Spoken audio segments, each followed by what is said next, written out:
इसका टोटल कितना बन जाता है प्रॉपर? काफ़ी अगर फीस वाइज देखें तो डेंटिस्ट्री काफ़ी महंगी पड़ती है। It's around $70,000 per year. Per year? Ji really? कईयों को होता है कि यार उन्होंने फ़ीस भी निकालनी है, सब कुछ करना है, तो वो कैसे वो कर सकते हैं, उसको कर सकते हैं? जी काफ़ी डिफिकल्ट हो जाता है। जैसे अगर हम पहले फ़ीस की बात कर रहे थे तो वो यूजुअली $30,000 से $35,000 अराउंड 30 to 35,000 एवरेज में फ़ीस होती है। ओके। ऑस्ट्रेलिया का हेल्थ केयर सिस्टम है, it's quite well funded compare to other countries.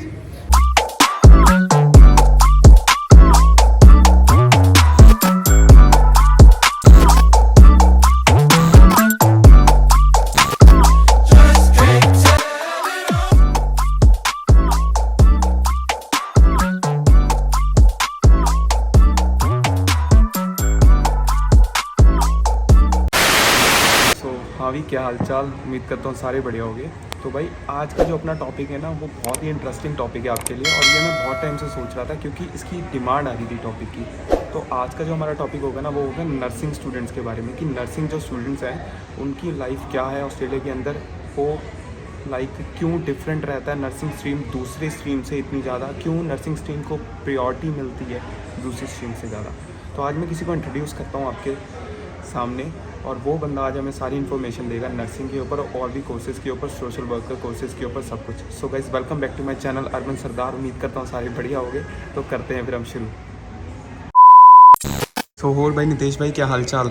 बस बढ़िया भाई। सारा कैसा चल रहा है फिर आपका कोर्स एमडी का, और सब कुछ कैसा चल रहा है? काफ़ी अच्छा चल रहा है। काफ़ी टाइम से बिजी हो जाता है, और जैसे कि प्लेसमेंट्स बढ़ती जाती हैं Okay. तो और टाइम रिक्वायरमेंट्स के हिसाब से काफ़ी डिफिकल्ट मतलब होता बिजी है। शेड्यूल है कह सकते हैं। सो भाई अपने नितेश भाई है नाम का, और भाई एमडी कर रहे हैं कौन सी यूनिवर्सिटी से brother? University of Sydney. University of Sydney से। भाई वैसे रहते हैं Melbourne, but university of Sydney से भाई यहाँ पर सिडनी में रह के एमडी कर रहे हैं। आप हमें ना अपने कोर्स के बारे में बताओ थोड़ा सा, कि क्या आपके कोर्स में क्या क्या चीज़ कवर करते हैं, तो उसके बारे में। जी जो मेरा कोर्स है डॉक्टर मेडिसिन, जिसे हम एमडी बोलते हैं। Okay. वो एक पोस्ट ग्रेजुएट कोर्स है ऑस्ट्रेलिया में, जिसके लिए आपको usually bachelors of biomedicine nursing करनी पड़ती है। लेकिन अब काफ़ी डिग्रीज़ हैं या काफ़ी यूनिवर्सिटीज़ हैं जो रिक्वायरमेंट्स चेंज कर रही हैं कि आप कौन सी भी डिग्री करके 4 साल के लिए पोस्ट ग्रेजुएट मेडिसिन में एंट्री ले सकते हो। University of Sydney is one of them, where you can get entry requirements based on other degrees just other than health professionals. Okay. So आपका कितने साल का कोर्स हो गया और कितने साल का रहता है? जी ये 4 साल का कोर्स है मेरा। अब ये सेकेंड ईयर चल रहा है। फिर सेकेंड ईयर में मोस्टली अदर एलाइड प्रोफेशंस के साथ, हेल्थ एलाइड प्रोफेशंस के साथ प्लेसमेंट्स होती हैं, और GP placements with multiple hospital rotations. In third and fourth year we'll be rotating around different surgical departments mainly. अच्छा, तो भाई अब आपने अपने कोर्स के बारे में बता दिया कि किस तरीके से है, क्या कितने साल का है। तो अब जो हमारा जो मेन टॉपिक है, जिसके लिए हम लाइक गाइड करते हैं सबको, जो 12th क्लास से बच्चे आते हैं ऑस्ट्रेलिया नर्सिंग कोर्सेज़ में या दूसरे सोशल वर्कर के कोर्स में, तो उनको ये कोर्सेज़ करने के लिए क्या करना पड़ेगा? जी जैसे नर्सिंग कोर्सेज़ हैं, नर्सिंग कोर्सेज़ की ये एक तो इनिशियल होती है बैचलर ऑफ नर्सिंग, जिसके लिए आपको ये 12 के बेसिस पे आप एंट्रेंस ले सकते हो। ओके। फिर ग्रेजुएट डिप्लोमा होता है, और फिर मास्टर ऑफ नर्सिंग। तीनों की जो रिक्वायरमेंट्स होती हैं वो अलग होती हैं। ओके। बैचलर ऑफ नर्सिंग आप ये 12 के बेसिस पे ले सकते हैं अगर आपके पास usually biology is one of the main subjects. PCB जिसको हम कह देते हैं इसमें। जी ओके। तो आइल्स और पीटी के लिए क्या करना पड़ेगा उन्हें? आइल्स का जो स्कोर है, यूजुअली मिनिमम रिक्वायरमेंट्स होते हैं 7 each in one on all components, all module में। जी, और पीटी का इट्स 65 ऑल मॉड्यूल में। जी। ठीक है, ओवरऑल नहीं, All बस module। मतलब ईच चाहिए 7 ईच। जी। ओके। तो भाई अब अगर जैसे हम देखे जाएँ तो ये हो गया, उन्होंने कोर्सेज ले लिए, तो इनकी फ़ीस क्या अराउंड आती है? लाइक 2 नर्सिंग होती हैं कोर्सेज, एक अपना इनरोल्ड नर्स और एक होता है अपना रजिस्टर्ड नर्स। जी। तो अब इनरोल्ड नर्स के लिए देखा जाए तो क्या फ़ीस आती है? यूजुअली फीस यहाँ पे एवरेज होती है around $30,000, but if you go for any of the registered nurses और bachelors courses it can vary between $35,000 to $40,000। So fees है वो काफ़ी यूनिवर्सिटी डिपेंडेंट होती है, ना कि कोर्स डिपेंडेंट। अब यूनिवर्सिटी से बात आई है, तो अगर हम यूनिवर्सिटी को लेके चलते हैं तो आपके हिसाब से कौन सी कुछ बेस्ट यूनिवर्सिटीज़ हैं नर्सिंग कोर्स के लिए, मेडिकल कोर्सेज़ के लिए, बायो कोर्सेज़ के लिए? जी अगर आप रैंकिंग के हिसाब से देखो तो मतलब यूनिवर्सिटी रैंकिंग्स मैटर करती हैं, लेकिन ऑस्ट्रेलिया में आपका वर्क एक्सपीरियंस प्रेफरेंस देते हैं, ना कि आपका कौन सी यूनिवर्सिटी से हो। तो typically most of your placements हैं वो अलग अलग हॉस्पिटल्स में रहेंगी आपकी रोटेशन के वाइज। पर जो एंड आउटकम होगा वो आपकी मतलब एक्सपीरियंस के बेसिस पे होगा, ना कि आपकी यूनिवर्सिटी के बेसिस पे। जी। या मतलब इंडिया वाला सीन नहीं है, गवर्नमेंट कॉलेज में गए तो हाँ, वो वही। आपको मिलेगा, प्राइवेट में गए तो ऐसे नहीं। मतलब यहाँ कॉलेज और यूनिवर्सिटी मैटर्स नहीं करती, या मैटर करता है आपका एक्सपीरियंस और आपका काम। जी, और सबसे बड़ा ये कि यहाँ पे जिसे हम हेल्थ प्रोफेशनल्स कहते हैं, हेल्थ प्रोफेशनल्स का ऐसा है कि अधिकतर नौकरी आपकी फिक्स ही होती है भाई, चाहे डॉक्टर मेडिसिन आपने कर लिया, नर्सिंग कर लिया, तो जॉब तो फिक्स है ही एक है ही है, मतलब मिलेगी। क्योंकि यहाँ पर अगर देखा जाए तो कोविड के बाद भी और कोविड से पहले से ही नर्सिंग में अपने पर्सनल कह सकते हैं जो अपना होता है उनकी कमी है। जी, यहाँ पे काफ़ी शॉर्टेज है डॉक्टर में। अगर हम मेट्रोपॉलिटन्स में देखते हैं या रूरल एरियाज़ में देखते हैं, चाहे डॉक्टर हो या नर्सेज हो, फार्मासिस्ट, फिजियोथेरेपिस्ट, साइकोलॉजिस्ट, काफ़ी डिमांड में है। ओके सो यार, अब अगर हम देखा जाए तो एज केयर का बड़ा लोग रोला उठाते हैं कि एज केयर में भी पीआर है, एज केयर को करने के लिए हमें ज़रूरी है नर्सिंग करनी पड़ती है, रजिस्टर्ड नर्स बनना पड़ता है, तो उसका क्या है यार, उसके पे एक बारी थोड़ा पर्दा उठाओ उस चीज़ से। जैसे नर्सेज होती हैं वो काफ़ी इन्वायरमेंट्स में काम कर सकती हैं, उनका जो मेन रोल है that is looking after people, वो हॉस्पिटल इन्वायरमेंट्स में भी काम कर सकती हैं, क्लिनिक्स में भी काम कर सकती हैं, और एज केयर में भी काम कर सकती हैं। जो एज केयर में उनका रोल होता है that's mainly acting on based on doctors actions. तो एज केयर में भी आप काम कर सकते हो, लेकिन जो एज केयर में रिक्वायरमेंट्स होती है आप एज ए इनरोल्ड नर्स काम कर सकते हैं, ना कि रजिस्टर्ड नर्स। आप रजिस्टर्ड नर्स भी काम कर सकते हो, पर लेकिन आपकी क्वालिफिकेशंस के बेसिस पे आप यूजुअली हॉस्पिटल या क्लिनिक इन्वायरमेंट में जाना चाहोगे। आप एज केयर के कोर्स करते हो तो that's very similar to other doing a child care course, उसमें भी पीआर है, पर लेकिन वो काफ़ी स्टेट डिपेंडेंट है कि कौन सी स्टेट आपको इन्विटेशंस ओपन कर रही है और आपके points at the end of the day add up कर रहे हैं या नहीं कर रहे हैं। ओके सो मेनली है कि यहाँ पर स्टेट डिपेंड करती है, तो उसके लिए हमें कोई अलग कोर्स करना पड़ता है एज केयर के लिए, या कोई अलग सर्टिफिकेट होता है? नहीं, जैसे एज केयर की अगर आप नर्सिंग के करते हो तो आप क्वालिफाइड होते हैं कि आप नर्स की पोजीशन के लिए अप्लाई कर सकते हो, और age care is one of the health care settings that you can apply for. Okay ठीक है।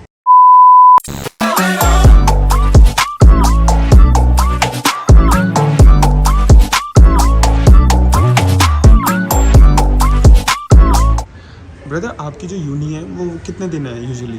मेरी यूनी यूजुअली 4 दिन होती है प्लेसमेंट्स के इंक्लूडिंग, पर लेकिन जो 5th डे होता है वो इंडिपेंडेंट लर्निंग डे होता है कि उस दिन मेरे को ऑनलाइन लेक्चर्स और वीडियोस कवर करने होते हैं। और this is very similar to other health courses well, कि आपकी कम से कम 3 से 4 दिन प्लेसमेंट होगी, पर लेकिन जो आपके बाकी लेक्चर्स रहते हैं या थ्योरी का कंपोनेंट होता है वो आपको बैकग्राउंड में कवर करना पड़ेगा। और जैसे कि हम अगर नर्सिंग की तरफ फोकस करते हैं तो नर्सिंग में पहले थ्योरी पीरियड्स होते हैं जो आपको बेसिक फिजियोलॉजी, पैथोलॉजी या फार्मेसी वो चीज़ कवर कराई जाती है। फिर आपके प्लेसमेंट्स ब्लॉक होते हैं कि 8-8 हफ्ते के।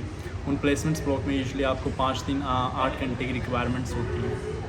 तो वो तो ठीक है, पर समझ के आपके प्रोग्राम क्या है कि बहुत बिजी शेड्यूल है, काम वाम से आप कर सकते हो 2 दिन सैटरडे संडे। अब अगर बात करें एनरोल्ड नर्स और रजिस्टर्ड नर्स की, तो उनको लाइक अगर मान लो जैसे कुछ होता है कि सारे नहीं एक बारी कुछ फ़ीस निकालनी भी होती है। देखो मेन बात है, क्यों घुमा फिरा के बोले, कईयों को होता है कि यार उन्होंने फ़ीस भी निकालनी है, सब कुछ करना है, तो वो कैसे वो कर सकते हैं, उसको कर सकते हैं? जी, काफ़ी डिफिकल्ट हो जाता है। जैसे अगर हम पहले फ़ीस की बात कर रहे थे तो वो यूजुअली 30 से $35,000 अराउंड 30 to 35,000 एवरेज में फ़ीस होती है। ओके।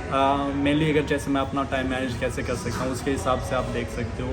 यूजुअली मैं वीकडेज़ में अपनी पढ़ाई पे फोकस करता हूँ, मंडे टू फ्राइडे, और Saturday Sunday usually full time focus करता हूँ सिर्फ काम पे ही। अगर आप काम पे ऐसे फोकस करते हो अराउंड 12 से 16 घंटे या 20 घंटे आप एवरेज में आराम से काम कर सकते हो। That is something I do as well, around 15 to 20 hours. उसमें ये कि आपके मिनिमम्स निकल सकते हैं, पर लेकिन काफ़ी डिफिकल्ट हो जाता है अगर आपके प्लेसमेंट्स चल रहे हैं, आप वर्क ऐड करना चाहते हो specially on weekdays. Okay so grocery और रेंट निकल जाता है, दैट्स इट। उसके बाद तो बहुत ही मुश्किल हो जाता है, काफ़ी डिफिकल्ट हो जाता है अगर आप फ़ीस कवर अप करना चाहते हो, क्योंकि यहाँ अगर आप फ़ीस का देखो तो इट्स अबाउट $700 अ वीक। अगर हम $35,000 अराउंड $35,000 लेते हैं 50 वीक्स में, आपको अगर $700 कवर करना है plus all your expenses, that means you should be earning around 12 to 1400 each week. So पर एक बात ये है ना कि इसमें ये है कि अगर आप कर लोगे अभी तो बाद में जाके मौज ही मौज है। जी बिल्कुल, मतलब, जैसे बिल्कुल ये तो सबसे बड़ा है कि है ना? जो आप मतलब अधिकतर व्यूअर्स देख रहे हैं वो फर्स्ट जनरेशन है। फर्स्ट जनरेशन को स्ट्रगल करना पड़ता है, चाहे वो पढ़ाई की हो या प्लेसमेंट्स या फिर काम हो। लेकिन ये कि एक ऐसा कोर्स में जिसमें आपको मतलब सर्टेनिटी गारंटी होती है कि जिस दिन आपने कंप्लीट कर लिया तो आपको PR मिलेगी। मिलेगी। वही है, पीआर भी मिलेगी, फिर पैकेज भी कितना होता है वैसे 1 साल का अगर रजिस्टर्ड नर्स का? रजिस्टर्ड नर्स का हर एक स्टेट के साथ वेरी करते हैं। अगर हम न्यू साउथ वेल्स को देखते हैं तो इट्स अबाउट 70 to 75,000 वो होती है आपकी बेस पैकेज। लेकिन सबसे बड़ा ये था कि मतलब अगर आप ओवर टाइम करना चाहते हो या कर सकते हो तो आप मतलब 15 से 20,000 डॉलर आराम में ऐड कर सकते हो उस पर।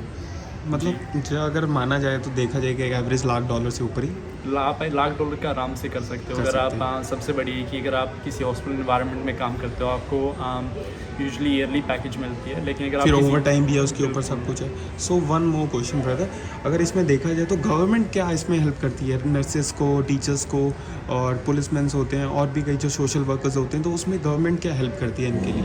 जी, जैसे गवर्नमेंट रिकग्नाइज करती है कि आपकी मतलब जो प्रायोरिटीज़ है या जो आप सोसाइटी को मतलब गिव बैक कर रहे हो उसके लिए अप्रिशिएशन के लिए यूजुअली आपको अकोमोडेशन में मदद मिलती है। काफ़ी अगर आप देखो तो वो NRAS के नीचे लिस्ट होते हैं, नेशनल रेंटल असिस्टेंस स्कीम। उसमें सिर्फ जो जैसे आपने प्रोफेशंस बताई, टीचर्स, नर्सेज, पुलिस, सिर्फ यही लोग अप्लाई कर सकते हैं। ये हुई आपकी रेंट की बात कि आपको रेंट की असिस्टेंस मिलती है which is usually 20% of compare to the normal rental market price. But ये से मिलती तो पीआर को है ना, कि कभी वो सोचे कि मैं नर्सिंग कोर्स कर रहा हूँ तो मुझे उसमें ही मिल जाए। तो आपको पहले नर्सिंग कोर्स करना है, उसके बाद पीआर लेनी है, फिर आप इन चीज़ों के लिए अप्लाई कर सकते हो। बिल्कुल, है ना। That's great.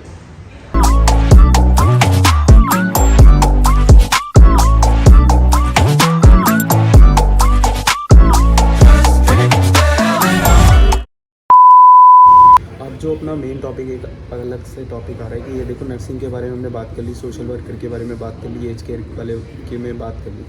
अगर हम देखा जाए तो भाई अगर जो डेंटल होते हैं, साइकोलॉजिस्ट होते हैं, फिजियोथेरेपिस्ट होते हैं और जो अदर कोर्सेज होते हैं इसके अंदर ही, तो उनका क्या सीन होगा?